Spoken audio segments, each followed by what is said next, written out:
Hello everyone सबैजनालाई स्वागत छ आजको भिडियोमा। आजको भिडियोमा हामीले टियुको 2081 मा भएको रेगुलर एक्जामको बीबीएस फर्स्ट इयरबाट फाइनान्शियल एकाउन्टिङ एन्ड एनालाइसिस सब्जेक्टको 10 र 5 मार्क्समा सोध्ने ग्रुप बी बाट सर्ट आन्सर क्वेशन्समा हामीले न्युमेरिकल क्वेशनहरुको सबै सल्युसन आजको भिडियोमा चाहिँ गर्ने छौं। सो भिडियोलाई चाहिँ हजुरहरुले एन्डसम्म वाच गर्नु होला। हामीलाई क्वेशन नम्बर 11 मा एउटा न्युमेरिकल दिएको छ। यहाँ चाहिँ हामीलाई के भनेको छ भने the following information is provided भन्यो। यहाँ चाहिँ हामीलाई इन्फर्मेसन दिएको छ। The net working capital 3 lakh that represents 1 lakh inventory value भने है। नेट वर्किङ क्यापिटल चाहिँ कति 3 लाख छ र त्यसमा चाहिँ 1 लाख को इन्भेन्ट्री भ्यालु पनि हो। र त्यस्तै हामीलाई करेन्ट लायबिलिटीज 2 लाख दिएको छ, क्यापिटल इम्प्लोयड 10 लाख दिएको छ, डिबेन्चर 3 लाख दिएको छ र एकाउन्ट रिसिभेबल 80,000 दिएको छ। र त्यस्तै तल हामीलाई के भनेको छ भने operating profit of the year 1 lakh being 10% of sales, income tax is 25% भन्यो है। हामीलाई के भनेको छ भने अपरेटिङ प्रफिट हाम्रो जुन इबिआइटी यो 1 लाख छ, यो चाहिँ सेल्सको 10% हो गरे र इन्कम ट्याक्स चाहिँ 25% भनेर हामीलाई दिएको छ। ल अब चाहिँ हामीलाई रिक्वायर्डतिर जाने। रिक्वायर्डमा के भनेको छ भने नेट प्रफिट आफ्टर ट्याक्स भने है, नेट प्रफिट आफ्टर ट्याक्स निकाल्नु भनेको छ। यहाँ चाहिँ हामीलाई अपरेटिङ प्रफिट अथवा इबिआइटी भनेर दिएको छ। हामीले यसकै 25% यो जुन ट्याक्स रेट छ यो चाहिँ हानेर घटाइदिनु पर्ने हुन्छ। र यहाँ चाहिँ अब इबिआइटी माइनस 25% अफ इबिआइटी भनेर लेख्यौं र इबिआइटी को भ्यालु 1 लाख छ माइनस 1 लाख कै 25% हालेर घटाइदिने। 1 लाख कै 25% भनेको त्यो चाहिँ 25,000 हुन्छ। 1 लाखबाट 25,000 घटायो भने यो चाहिँ कति भयो त 75,000 भयो है। यो चाहिँ हाम्रो नेट प्रफिट आफ्टर ट्याक्स को भ्यालु आयो। ल अब चाहिँ हामीलाई रिक्वायर्डमा बी नम्बरमा करेन्ट रेशियो निकाल्नु भनेको छ है। करेन्ट रेशियो निकाल्नको लागि हाम्रो करेन्ट रेशियो निकाल्ने फर्मुला भनेको current assets upon current liabilities हुन्छ। हामीलाई यहाँ करेन्ट लायबिलिटीज 2 लाख दिएको छ तर हामीलाई करेन्ट एसेट्स दिएको छैन, हामीले निकाल्नु पर्ने हुन्छ। करेन्ट एसेट यहाँबाट निकाल्न सकिन्छ, नेट वर्किङ क्यापिटलबाट निकाल्न सकिन्छ। नेट वर्किङ क्यापिटल निकाल्ने फर्मुला भनेको net working capital equal to current assets minus current liabilities हुन्छ। यहाँ चाहिँ हामीले नेट वर्किङ क्यापिटलको भ्यालु 3 लाख राख्दियो र करेन्ट लायबिलिटीजको भ्यालु चाहिँ 2 लाख भनेर राख्दियो र करेन्ट एसेट चाहिँ अब यहाँबाट निकाल्न सकिन्छ। यो माइनसको उता जाँदा प्लस हुन्छ, त्यही भएर current assets equal to 3 lakh plus 2 lakh गरेर कति भयो त यो 5 लाख भयो। यसरी चाहिँ हाम्रो करेन्ट एसेट्स 5 लाख आयो। ल अब चाहिँ माथि यहाँ फर्मुलामा राख्दिने 5 लाख अपन 2 लाख गरेर यो चाहिँ 2.5 रेशियो 1 आउँछ। सीमा हामीलाई सोधेको छ डेब्ट टु टोटल क्यापिटल रेशियो भनेको छ। डेब्ट टु टोटल क्यापिटल रेशियो भनेपछि माथि चाहिँ लङ टर्म डेब्ट हुन्छ अपन टोटल क्यापिटल हो भने चाहिँ हामीले क्यापिटल इम्प्लोयडलाई राख्नुपर्ने हुन्छ। हामीले यहाँ लङ टर्म डेब्ट भनेको डिबेन्चर हो, त्यो चाहिँ 3 लाख दिएको छ है। 3 लाख चाहिँ यहाँ राख्यौं र त्यस्तै हामीले क्यापिटल इम्प्लोयड भनेर पनि दिएको छ। क्यापिटल इम्प्लोयड भनेर 10 लाख दिएको छ हो, यो 10 लाखलाई क्यापिटल इम्प्लोयडको ठाउँमा राख्दिने। यो चाहिँ कति भयो त 3 लाख अपन 10 लाख कति भयो इन्टु 100, यो चाहिँ पर्सेन्टमा आउने गर्छ। यो चाहिँ कति भयो त 30% हो। यहाँ फर्मुलामा पनि 100 लेख्नुपर्ने हुन्छ है, यो चाहिँ छुट्या रहेछ। ल अब चाहिँ अर्को डी नम्बरमा हेर्ने। डी नम्बरमा हामीलाई इन्भेन्ट्री टर्नओभर रेशियो भनेको छ। इन्भेन्ट्री टर्नओभर रेशियो र इन्भेन्ट्री टर्नओभर रेशियो निकाल्ने formula cost of goods sold upon inventory राख्नुपर्ने हुन्छ। तर कस्ट अफ गुड्स निकाल्न यदि त्यहाँबाट सम्भव छैन भने हामीले फेरि सेल्स राख्दा नि हुन्छ। तर अहिलेलाई कस्ट अफ गुड्स सोल्ड यहाँदेखि हामीले निकाल्न सक्छौं, त्यसैले हामीले यहाँ कस्ट अफ गुड्स सोल्ड राख्यौं। अब वेयर भनेर पहिला चाहिँ हामीले सेल्स निकाल्नु पर्ने हुन्छ कस्ट अफ गुड्स सोल्डको लागि। Sales equals to EBIT is being 10% of sales भन्यो। यहाँ चाहिँ हामीलाई भनिदिएकै छ यो हाम्रो अपरेटिङ प्रफिट भनेको इबिआइटी चाहिँ सेल्सको 10% हो। इबिआइटी 1 लाख छ, 1 लाख इन्टु 100% भयो र अपन कति पर्सेन्ट छ त यो 10% छ सेल्सको, त्यही भएर 10% ले डिभाइड गर्यो भने यो चाहिँ कति हुने भयो त 10 लाख हुने भयो। भनेको हाम्रो सेल्स चाहिँ 10 लाख आयो। र अब चाहिँ हामीले कस्ट अफ गुड्स सोल्ड निकाल्नु पर्ने हुन्छ। कस्ट अफ गुड्स सोल्ड निकाल्ने formula sales minus gross profit गर्नुपर्ने हुन्छ। तर यहाँ चाहिँ ग्रोस प्रफिट दिएको छैन भने हामीले इबिआइटी लाई नै राख्छौं। सेल्स माइनस इबिआइटी गरेर 10 लाख माइनस 1 लाख हामीले इबिआइटी को भ्यालु चाहिँ राख्दिने र यसलाई क्याल्कुलेसन गर्यो भने यो चाहिँ 9 लाख 9 लाख यहाँनिर कस्ट अफ गुड्स सोल्ड आउँछ है। ल अब चाहिँ माथि फर्मुलामा राखिदिने कस्ट अफ गुड्स सोल्डको भ्यालु हामीले 9 लाख निकाल्यौँ। 9 लाख अपन यो इन्भेन्ट्रीको भ्यालु चाहिँ हामीलाई यहाँनिर दिएको छ 1 लाख इन्भेन्ट्री भनेर दिएको छ क्वेसनमा हो। यसैले अपन 1 लाख भनेर राखिदिने, यो चाहिँ 9 टाइम्स यसको चाहिँ आन्सर आउँछ। र अब चाहिँ हामीलाई ई नम्बरमा सोधेको छ एभरेजेज अफ रिसिभेबल भनेछ। यो भनेको एभरेज कलेक्सन पिरियड भनेर सोधेको छ। एभरेज कलेक्सन पिरियड निकाल्ने फर्मुला के हुन्छ त account receivable into days in year upon sales हुन्छ।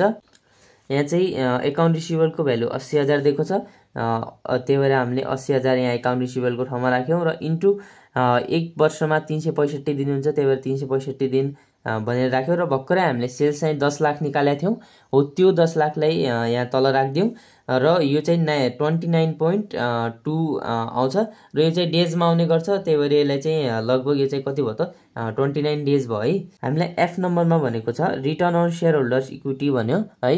Return on shareholders equity निकाल्ने formula net profit after tax upon shareholders equity into 100 हुन्छ।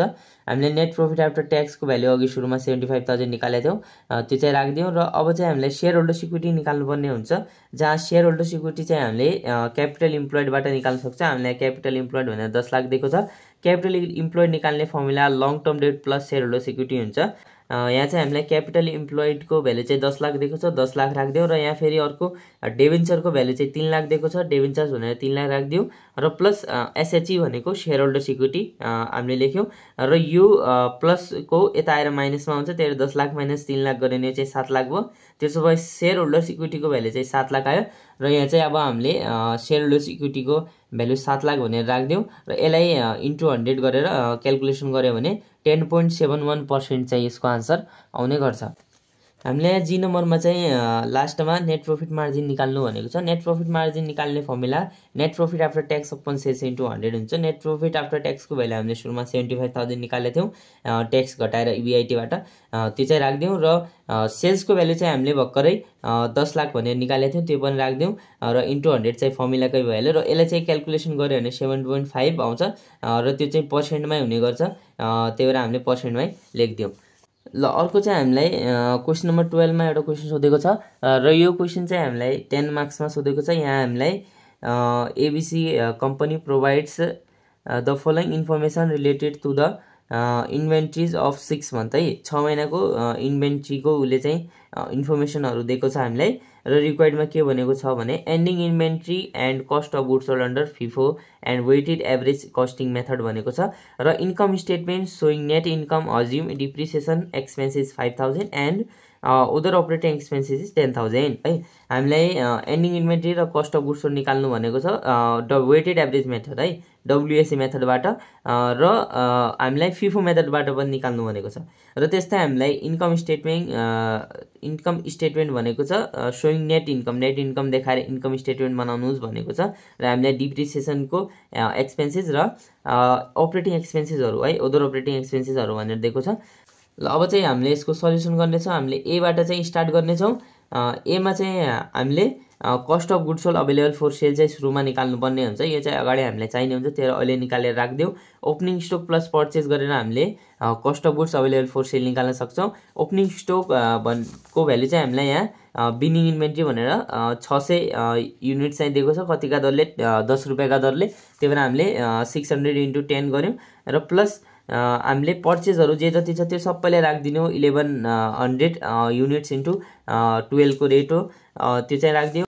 र अर्को फेरि पर्चेस भनेको 500 युनिट छ, 13 रुपियाँका दरले 500 इन्टु 13 भनेर राखिदिउँ। र प्लस हामीलाई तल अर्को पर्चेस पनि दिएको छ, 300 युनिट दिएको छ 14 रुपियाँको रेटले, त्यो पनि राखिदिउँ। र अब चाहिँ सबैले क्यालकुलेसन गर्दाखेरि 6,000 प्लस 13,200 प्लस 6,500 प्लस यो लास्टवालालाई क्यालकुलेसन गरेपछि 4,200 चाहिँ आउँछ। हामीले यो सबैलाई प्लस गऱ्यौँ भने यो चाहिँ 29,900 आउँछ र यो चाहिँ रुपिजमा आउने गर्छ। यो हाम्रो cost of goods available for sale भयो।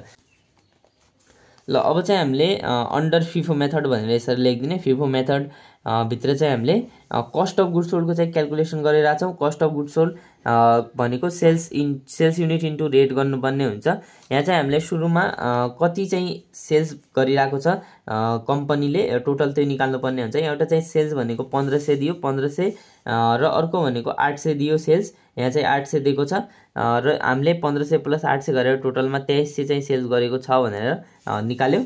र अब चाहिँ हामीले फिफो मेथडबाट जाने हो। फिफो मेथड भनेको फर्स्ट इन फर्स्ट आउट भन्छ है, जुन चाहिँ गोदाममा पहिला आएको सामानलाई पहिला निकास गर्ने है भनेको, त्यसलाई चाहिँ पहिला बेच्ने भनेको छ। अनि त्यस्तो भयो हामीले बिगिनिङ इन्भेन्ट्रीबाट स्टार्ट गर्ने। बिगिनिङ इन्भेन्ट्रीमा 600 युनिट दिएको छ। हामीले यसै गरेर माथिदेखि जोड्दै ल्याउने, पर्चेसहरूबाट सामानहरू दिँदै जाने र हामीले टोटलमा कति 2300 युनिट चाहिँ पुगाउनु पर्ने हुन्छ। बिगिनिङ इन्भेन्ट्रीमा हाम्रो 600 युनिट छ, यो चाहिँ पुरै जान्छ। 600 इन्टु यो चाहिँ कति भयो 10 चाहिँ रेट छ, प्लस अर्को फेरि 1100 युनिट छ इन्टु 12 को रेट छ, यो पनि राखिदिउँ। र प्लस अर्को फेरि 500 युनिट छ, यसको रेट चाहिँ 13 रुपियाँ छ, यो पनि राखिदिउँ। र प्लस लास्टमा फेरि के छ भने हामीले यहाँबाट यो तीनटै युनिटहरूलाई लग्यौँ, 600 लग्यौँ र यो 1100 लग्यौँ र यो 500 लग्यौँ है।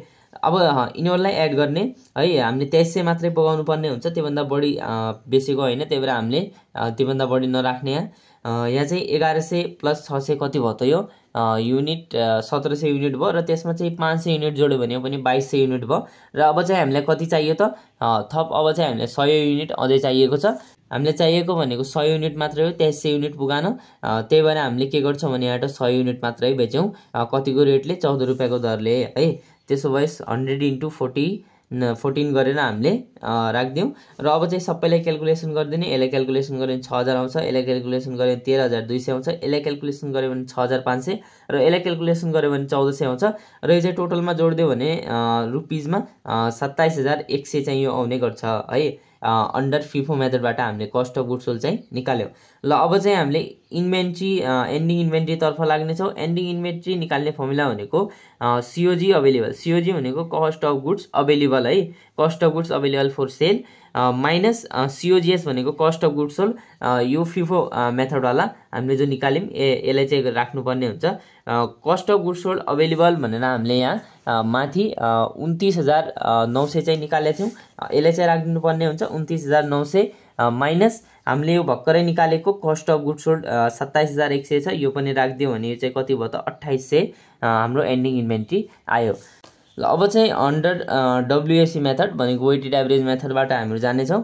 वेटेड एभरेज मेथडमा हामीले पहिले चाहिँ एभरेज कस्ट निकाल्नुपर्ने हुन्छ र सुरुमा चाहिँ वेटेड एभरेज कस्ट निकाल्नको लागि cost of goods available for sale upon unit of goods available for sale गर्नुपर्ने हुन्छ। Cost of goods available for sale भनेर हामीले 29900 अघि निकालेको थियौँ, त्यसलाई राखिदिने र अपनमा unit of goods available for sale भन्यो है। Unit of goods available for sale भनेको हामीसँग कति युनिट गुड्स चाहिँ सेल गर्नको लागि अवेलेबल छ भने बिगिनिङ इन्भेन्ट्रीमा 600 युनिट छ, यो एड गरिदिने है 600 प्लस त्यस्तै हामीलाई अर्को पर्चेस दिएको छ 1100 युनिट, त्यो 1100 युनिट गर्यो प्लस त्यसमा अर्को पर्चेस 500 र 300 युनिटको छ, दुईटैलाई 500 युनिट प्लस 300 युनिट भनेर यसरी सबैलाई राखिदिउँ। माथिको 29900 लाई यो टोटल गऱ्यो भने 2500 आउँछ, यो 2500 युनिटले डिभाइड गऱ्यो भने चाहिँ कति त रुपिज 11.96 आयो है। अब चाहिँ हामीले डब्लुएसी मेथडबाट है वेटेड एभरेज कस्ट मेथडबाट कस्ट अफ गुड्स सोल्ड निकाल्नुपर्ने हुन्छ। कस्ट अफ गुड्स सोल्ड निकाल्ने फर्मुला सेल्स युनिट डब्लुएसी जुन चाहिँ हामीले भर्खरै निकाल्यो है, वेटेड एभरेज कस्ट गरिदिने। सेल्स टोटल हाम्रो कति हो त 2300 युनिट हो, अघि हामीले निकालेको थियौँ है। टोटल उसले सेल्स कति गर्यो त यो 1500 युनिट मार्च 16 मा गरेछ र जुन 30 मा चाहिँ उसले 800 युनिट गरेछ। टोटल भनेको यो 2300 युनिट उसले सेल गरेछ। 2300 युनिट इन्टु 11.96 भन्यो, हामीलाई 11.96 यो डब्लुएसी को भ्यालु चाहिँ राखिदिउँ। यसलाई चाहिँ क्यालकुलेसन गर्यो भने 27508, यो पनि रुपिजमा आउने गर्छ। र एन्डिङ इन्भेन्ट्री भनेर अब चाहिँ निकाल्नुपर्ने हुन्छ। एन्डिङ इन्भेन्ट्री निकाल्ने फर्मुला सिओजी अवेलेबल है, cost of goods available for sale बाट माइनस गर्ने सिओजिएस भनेको कस्ट अफ गुड्स सोल्ड।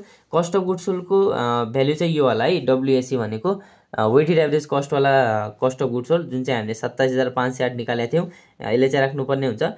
सिओजी अवेलेबलको value cost of goods available for sale हामीले सुरुमै निकालेको थियौँ 29900 हो, माइनस 27508 चाहिँ कस्ट अफ गुड्स सोल्डको भ्याल्यु र यसले चाहिँ क्यालकुलेसन गर्यो भने 2392 चाहिँ हाम्रो आन्सर आउँछ र यो पनि रुपिजमा आउने गर्छ। र हामीलाई बी नम्बरमा भनेको छ income statement showing net income assume depreciation expenses 5000 and other operating expenses 10000 भनेको छ है। हामीलाई इन्कम स्टेटमेन्ट बनाउनु भनेको छ र नेट इन्कम चाहिँ देखाउनु पर्ने छ हामीले त्यहाँ, र अज्युम गरेर depreciation expenses 5000 and other expenses 10000 भनेको छ।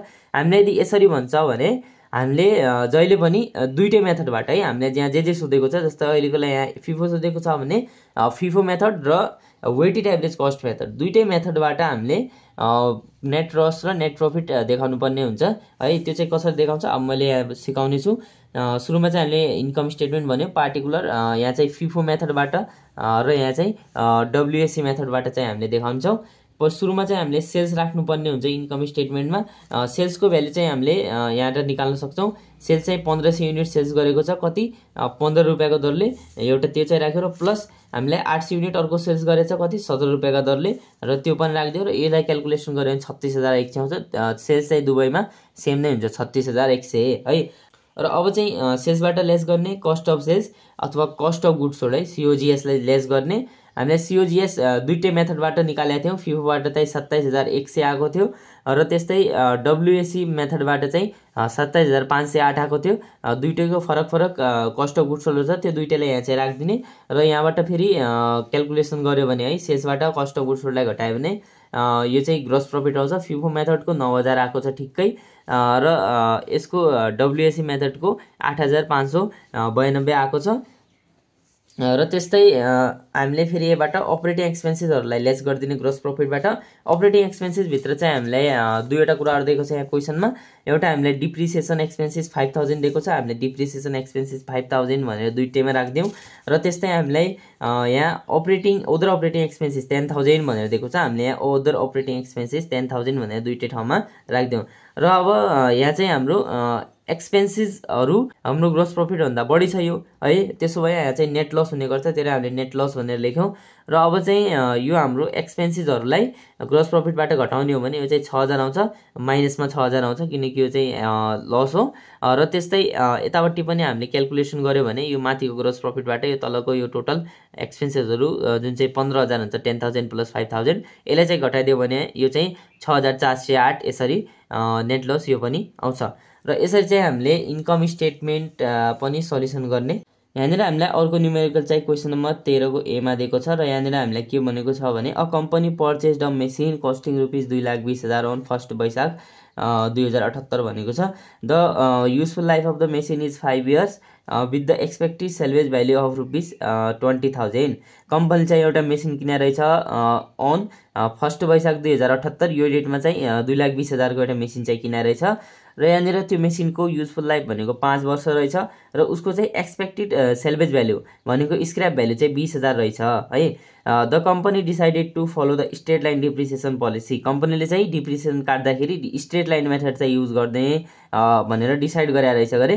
र at the end of the Ashwin 2080 सालमा अश्विन भनेको असोजको महिनाको अन्ततिर चाहिँ the company sold the machine for rupees 2,70,000 and purchase another machine of rupees 3 lakh. The books are close on 31 Chaitra every year. र यहाँ चाहिँ के भनेको छ भने अब त्यो कम्पनीले चाहिँ मेसिन जुन हामीले स्टार्टिङमा हामीले 2,20,000 को हामीसँग जुन मेसिन छ यसलाई चाहिँ 2,70,000 मा उसले बेचिदियो गरे। र अर्को चाहिँ एउटा नयाँ मेसिनरी किनेछ यही सेम डेटमा 3 लाख को मेसिनरी चाहिँ किनेछ। र the books are closed on 31 Chaitra भनेको यसले चाहिँ डिप्रिसिएसन चाहिँ प्रत्येक वर्षको अन्ततिर भनेको चैत महिनाको 31 चैतमा चाहिँ काट्दो रहेछ है। अनि यहाँ चाहिँ हामीलाई रिक्वायर्डमा भनेको छ machinery account for the first 3 years है। फर्स्ट 3 years को लागि हामीले मेसिनरी एकाउन्ट बनाउनु भनेको छ। हामीले यसको सल्युसन गरिदिने क्वेसन नम्बर 13 को आन्सर भनेर यहाँ चाहिँ हामीले machinery account for first 3 years भनेर लेखेका छौँ। यहाँ चाहिँ हामीले डेबिट क्रेडिट दुई साइड हुन्छ, र यहाँ फर्मेटमा डेट पार्टिकुलर्स पिआर एमाउन्ट भनेर यसरी लेख्दै छौँ। र यहाँ चाहिँ हामीले स्टार्टिङमा एनुअल डिप्रिसिएसनको चाहिँ क्यालकुलेसन गर्नुपर्ने हुन्छ। एनुअल डिप्रिसिएसन चाहिँ हामीले क्यालकुलेसन यता वर्किङ नोटमा तल चाहिँ गरेका छौँ। यहाँनिर हामीले एनुअल डिप्रिसिएसन निकाल्ने फर्मुला भनेको annual depreciation equal to cost of machine minus salvage value upon useful life है, मेसिनको युजफुल लाइफ राखिदिने। यहाँ चाहिँ हामीलाई कस्ट अफ मेसिन 2,20,000 दिएको छ, 2,20,000 माइनस यहाँबाट हामीले सेल्वेज भ्याल्यु चाहिँ हामीलाई 20,000 दिएको छ, यो 20,000 लाई चाहिँ हामीले लेस गरिदिने। हामीलाई यहाँ क्वेसनमा युजफुल लाइफ भनेर 5 वर्ष चाहिँ दिएको छ है। यो 5 वर्षले हामीले डिभाइड गरिदियो भने चाहिँ क्यालकुलेसन गर्यो भने सबैलाई 40,000 आउँछ। यो 40,000 भनेको हाम्रो एनुअल डिप्रिसिएसन आयो। अनि अब चाहिँ हामीले मेसिनलाई किने डेटमा भनेपछि वैशाख 1 गते 2078 सालको 1/1/2078 भनेर टु ब्याङ्क एकाउन्ट भनेर 2,20,000 चाहिँ राखिदियो र यो ब्यालेन्सलाई अब हामीले क्रेडिटपट्टि लैजाने, क्रेडिटपट्टि लगेर यहाँ चाहिँ हामीले डिप्रिसिएसन राखिदिनु पर्ने हुन्छ। डिप्रिसिएसन चाहिँ यही 2078 सालको अन्तमा राख्ने भनेपछि 31/12/2078 भनेर बाई डिप्रिसिएसन एकाउन्ट भनेर 40,000 हामीले 1 वर्षको एनुअल डिप्रिसिएसन राख्यौँ। अनि अब 2,20,000बाट यो 40,000 घटायो भने 1,80,000 आउँछ, जसलाई चाहिँ हामीले बाई ब्यालेन्स सिडी भन्ने है। अब यो ब्यालेन्स सिटलाई यतापट्टि ओपनिङ गरिदिने 2079 सालको फर्स्टमा 1/1/2079 भनेर टु ब्यालेन्स बिडी भनेर यसलाई चाहिँ 1,80,000 लेखेर ओपनिङ गर्यो। र अब चाहिँ यस्तै गरेर यसलाई अझै क्रेडिटपट्टि लैजाने, किनकि 2080 सम्म चाहिँ उसले बेचेको छैन भने हामीले पुरै वर्षको त्यहाँसम्म डिप्रिसिएसन चाहिँ काट्नुपर्ने हुन्छ। 1,80,000 लाई अब हामीले यता क्रेडिटपट्टि लैजाने, यो 1,80,000 यहाँ आयो। अब चाहिँ हामीले 2079 सालको पुरै डिप्रिसिएसन 1 वर्षको चाहिँ राखिदिनु पर्ने हुन्छ। लास्ट डेटमा राखिदिने 31/12/2079 भनेर बाई डिप्रिसिएसन एकाउन्ट भनेर हामीले यहाँनिर 40,000 चाहिँ यो वर्षको पुरै डिप्रिसिएसन एनुअल डिप्रिसिएसन चाहिँ राख्यौँ। र अब चाहिँ 1,80,000बाट 40,000 घटायो भने यो चाहिँ 1,40,000 आउँछ। अनि यही सेम डेटमै हामीले बाई ब्यालेन्स सिडी भनेर यो 1,40,000लाई देखाएको छौँ भने अब यसलाई चाहिँ ओपनिङ गर्ने अर्को वर्ष 2080 सालमा 1/1/2080 भनेर टु ब्यालेन्स बिडी भनेर हामीले 1,40,000 चाहिँ यहाँ लेख्यौँ। र अब चाहिँ यो वर्ष चाहिँ है 2080 सालमा चाहिँ के भएको छ भने कम्पनीले चाहिँ एउटा मेसिन चाहिँ नयाँ किनेको छ र हाम्रो पुरानो मेसिनलाई चाहिँ बेचिदिएको छ है। बेचिदिएको छ भने हामीले पहिले चाहिँ किने मेसिनलाई हेर्ने, किनेको मेसिन चाहिँ हाम्रो कति छ 3 लाखको छ है। 3 लाखको छ भने हामीले यहाँनिर कुन डेटमा किनेको छ त्यो पनि हेर्ने। एन्ड अफ अश्विन भनेछ असोजको महिनाको अन्ततिर भनेपछि हामीले काउन्ट गर्ने, वैशाख जेठ आषाढ साउन भदौ असोज भनेपछि 6 महिना पुरै भयो। 6 महिनापछि किनेछ भने हामीले डेटमा चाहिँ 31/6/2080 भनेर एन्ड भनेछ, त्यही भएर 31 लेख्यौँ। 31/6/2080 भनेर हामीले टु ब्याङ्क एकाउन्ट भनेर यसरी 3 लाखलाई देखायौँ है। 3 लाखको मेसिन किनेछ। र अब चाहिँ हामीले डिप्रिसिएसनलाई काट्नुपर्ने हुन्छ है। हामीले यो 6 महिनापछि चाहिँ हामीले फर्स्टवाला मेसिनलाई बेचेका छौँ भने हामीले 6 महिनाको डिप्रिसिएसन चाहिँ काट्नुपर्ने हुन्छ। यता वर्किङ नोटमा 6 महिनाको डिप्रिसिएसन काट्नुको लागि डिप्रिसिएसन अन 31/6/2078 भनेर हामीले यसरी यो डेटमा चाहिँ डिप्रिसिएसन यो डेटसम्मको चाहिँ काट्ने हो 31/6/2080 को।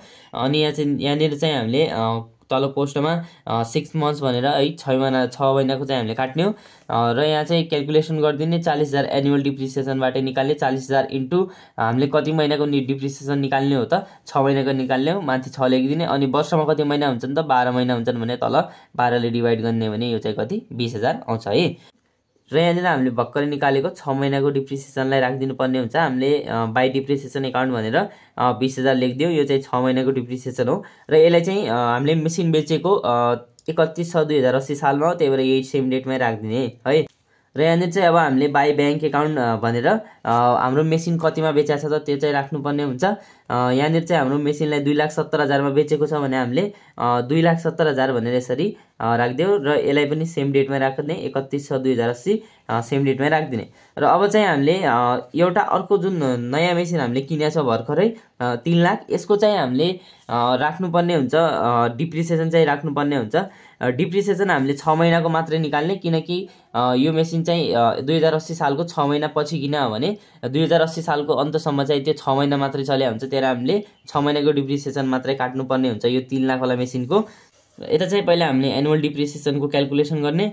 एनुअल डिप्रिसिएसन कसको चाहिँ त सेकेन्ड मेसिनको। एनुअल डिप्रिसिएसन सेकेन्ड मेसिनको निकाल्दाखेरि हामीलाई पर्सेन्ट पनि केही पनि दिएको छैन स्टेटमेन्ट मेथडको, अनि युजफुल लाइफ पनि यसको केही पनि दिएको छैन भने हामीले यसको युजफुल लाइफ पनि 5 वर्षै मानेर जाने।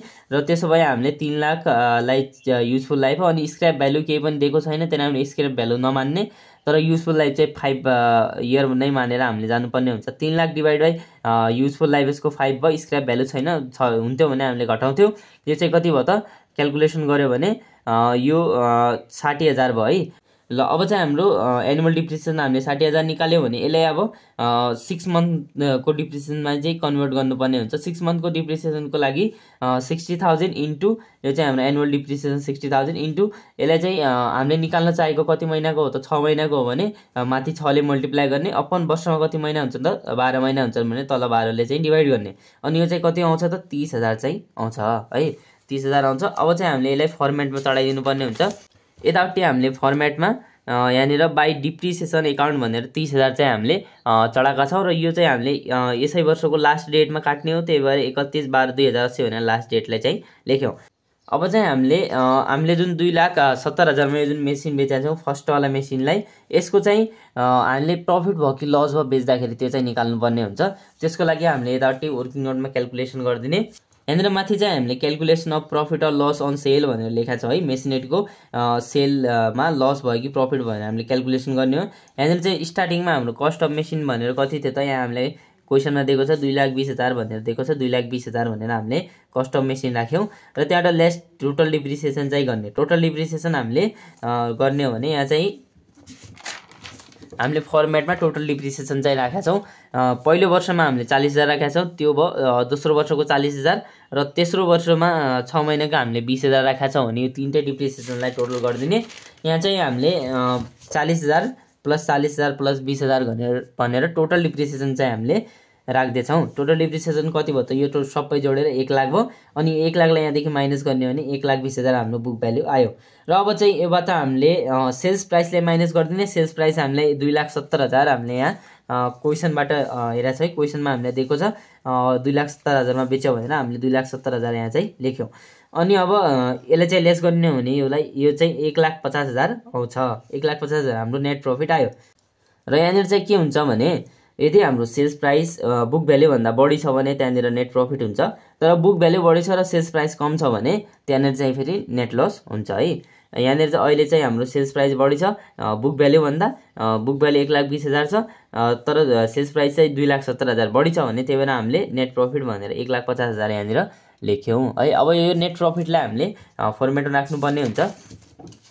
यहाँ चाहिँ हामीले फर्मेटमा नेट प्रफिट राख्दाखेरि नेट लसलाई चाहिँ हामीले क्रेडिटपट्टि राख्ने गर्छौँ भने नेट प्रफिटलाई हामीले डेबिटपट्टि राख्नुपर्ने हुन्छ। यसलाई चाहिँ यही सेम डेटमा बेचेकै डेटमा राखिदिने 31/6/2080 मा टु पिएल एकाउन्ट भनेर 1,50,000 चाहिँ हामीले यसरी प्रफिटको अमाउन्टलाई राख्यौँ। र अब चाहिँ हामीले यसलाई टोटल गर्ने 5,90,000 र यसलाई फेरि अर्कोपट्टि लैजाने यो 5,90,000लाई यो माथि दिएको यो सबै तीनवटै अमाउन्टमा 20,000 अनि 2,70,000 र 30,000सँग लेस गरिदिने, घटाउने भने यो चाहिँ 2,70,000 ठिक्क आउँछ। अनि यसलाई चाहिँ एन्ड डेटमा बाई ब्यालेन्स सिडी भनेर राख्ने र यसलाई फेरि अर्को वर्ष चाहिँ हामीले अझै ओपनिङ गरिदिने 1/1/2081 मा टु ब्यालेन्स बिडी भनेर हामीले 2,70,000 चाहिँ यसको ब्यालेन्स निकाल्यौँ है। यो चाहिँ हाम्रो क्वेसन चाहिँ पुरै सल्युसन भइसक्यो। अर्को न्युमेरिकल चाहिँ हामीलाई क्वेसन नम्बर 14 को ए मा सोधेको छ र यहाँ चाहिँ हामीलाई रिक्वायर्डमा ब्याङ्क रिकन्सिलिएसन स्टेटमेन्ट भनेको छ। यो चाहिँ हामीलाई 5 मार्क्समा सोधेको छ। यसपछि हामीलाई थ्योरीहरू मात्रै सोधेको छ।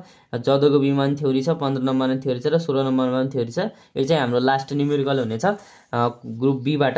र अब चाहिँ हामीले ब्याङ्क रिकन्सिलिएसन स्टेटमेन्टको फर्मेट चाहिँ गरिदिनु पर्ने हुन्छ। ब्याङ्क रिकन्सिलिएसन स्टेटमेन्ट भनेर adjustment of bank statement amount र त्यस्तै एडजस्टमेन्ट अफ क्यास बुक भनेर हामीले एमाउन्ट यो दुई साइड एमाउन्टकै हुने भयो। र त्यस्तै यहाँ चाहिँ मैले ठाडोवाला फर्मेट चाहिँ बनाएको छु, हजुरले तिर्छावाला बनाउनु पनि सक्नुहुन्छ, त्यसले चाहिँ फरक पार्दैन।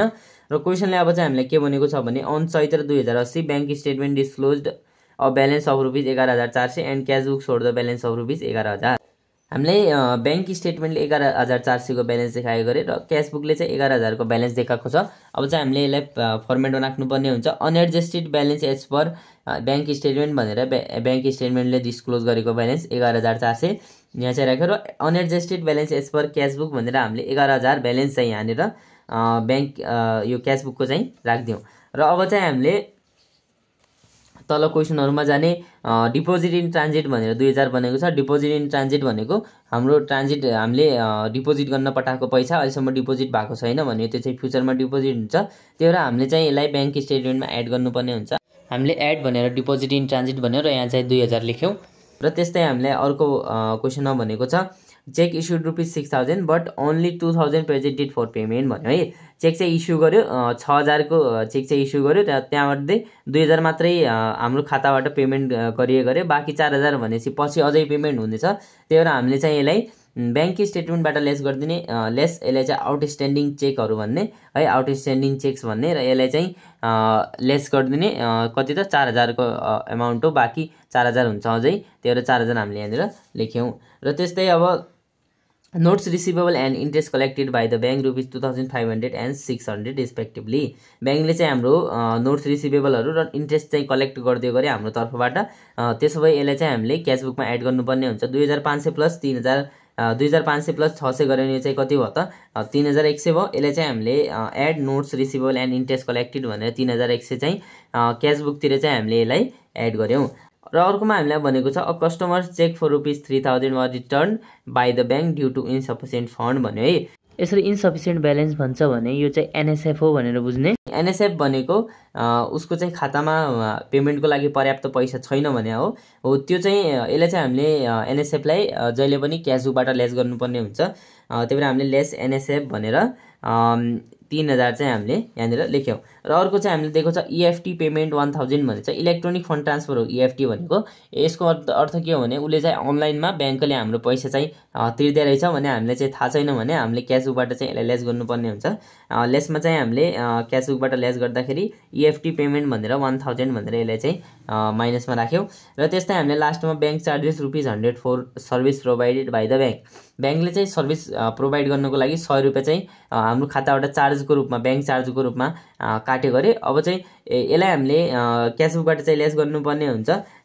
लेस तर्फ चाहिँ हामीले ब्याङ्क चार्जेस भनेर ₹100 लाई कति लेसमा देखायौँ भने अब चाहिँ हामीले यसको चाहिँ क्यालकुलेसन गरिदिने। अनि यो एडवाला है ब्याङ्क स्टेटमेन्ट साइडमा एड गर्ने आइटमहरू टोटल कति भयो त 2,000 प्लस 600 गरेर 2,600 भयो। र त्यस्तै आउटस्ट्यान्डिङ चेक भनेर लेस गर्ने आइटम एउटा मात्र चाहिँ त्यसलाई डाइरेक्ट -4,000 भनेर त्यसलाई यतैपट्टि लेख्यौँ। अनि अब चाहिँ यो 11,400 मा यो 2,600 लाई जोड्ने र यो 4,000 लाई घटाउने हो भने यो चाहिँ ठिक्क 10,000 को अमाउन्ट चाहिँ आउँछ। र यसलाई चाहिँ adjusted balance as per bank statement भन्ने। र अब चाहिँ क्यास बुकतिर जानुपर्ने हुन्छ। Unadjusted balance as per cash book भनेर हामीले अघि 11,000 राखेका थियौँ हो। यो 11,000बाट हामीले एडतर्फ एउटै notes receivable and interest collected छ, त्यो चाहिँ कति छ र टोटलमा 2,500 प्लस 600 गरेर अघि 2,500 नोट्स रिसिभेबलको र 600 चाहिँ इन्ट्रेस्टको गरेर 3,100 थियो हो। यो 3,100 एड गर्ने एमाउन्ट हो, यसलाई चाहिँ एड गरिदिने। र त्यस्तै गरेर लेस साइडमा हामीले तीनवटा एमाउन्टहरू दिएको छ। एनएसएफ इएफटी पेमेन्ट र ब्याङ्क चार्जेसको 3,000 1,000 र 100 गरेर दिएको छ। यो सबैलाई जोड्यो भने यो चाहिँ 4,100 आउँछ हो। अब यहाँ 11,000बाट यो 3,100 लाई जोड्ने र यो 4,100 लाई हामीले घटाउने भने यो पनि ठिक्क 10,000 को अमाउन्ट चाहिँ आउँछ। र यसलाई चाहिँ adjusted balance as per cashbook भन्ने है। ल अब चाहिँ हामीले ब्याङ्क स्टेटमेन्टमा यो साइडको अमाउन्ट पनि इक्वल छ है। ब्याङ्क स्टेटमेन्ट र क्यासबुकको अमाउन्ट चाहिँ इक्वल छ। त्यही भएर हामीले के बुझ्ने भने हाम्रो आन्सर चाहिँ सही छ भनेर बुझ्ने। र अब चाहिँ हामीले यसको ग्रुप बी को चाहिँ 10 र 5 मार्क्सको टोटल सल्युसन चाहिँ गरिसकेका छौँ। सो अब चाहिँ आजको भिडियोमा यति नै। हजुरलाई यदि भिडियो मन परेको छ भने भिडियोलाई लाइक गर्नु होला र च्यानलमा न्यू आउनु भएको छ भने हाम्रो च्यानललाई चाहिँ सब्स्क्राइब गर्नु होला।